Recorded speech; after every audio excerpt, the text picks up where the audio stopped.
Alright boys, Deus version 2.00. It's windy out here, 9-inch coal. You know, I found a lot of wire a lot of times in sites. Both old and more modern. You see that little gill ring down there?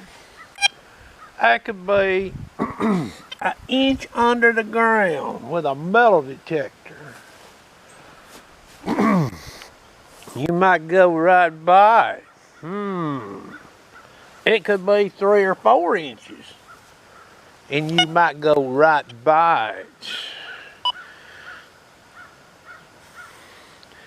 This is a sensitive FT silencer -1 speed 2.5. Depth is not a problem there, is it? I mean, we're going to sweep up about 4 inches with this just to listen to it, but we'll sweep down closer.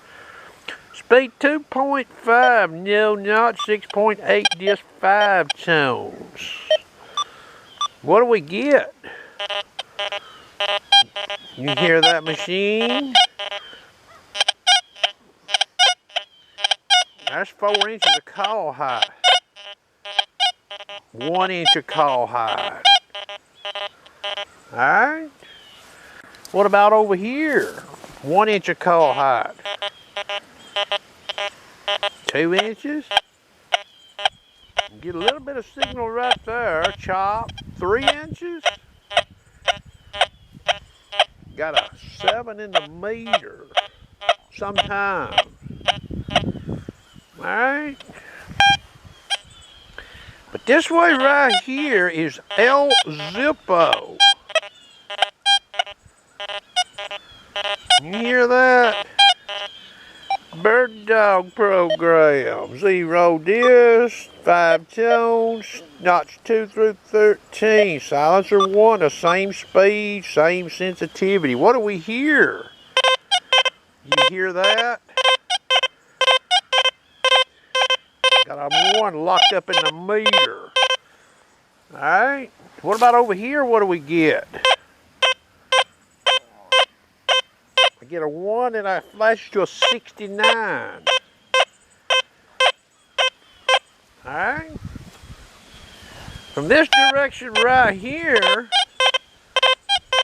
knowing what I know, that would get my attention with this machine. Alright. Seeing that 1 in there, hearing that broad signal.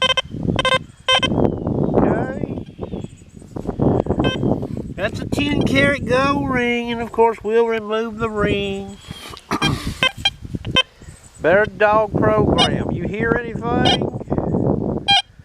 How about from over here? Nothing. The conventional program, 6.8 disc. We hear iron tone. We hear iron tone with a conventional program. Okay. Could something like that exist in the wild? Think about these parts, boys, where these boys are out here. Now look, cheaper detectors are more predominant in the market, okay? And they're out there using those detectors, and they'll find gold rings too. But will they find that gold ring? That's the question. Do they have the tools on board of them to get you on that gold ring right there? That's something for you to think about, okay? I believe they're out there, boys. Now, it ain't just wire, okay? There's probably some nails and paper clips. You name it, could be masking gold rings and coins and jewelry. Hope you enjoyed.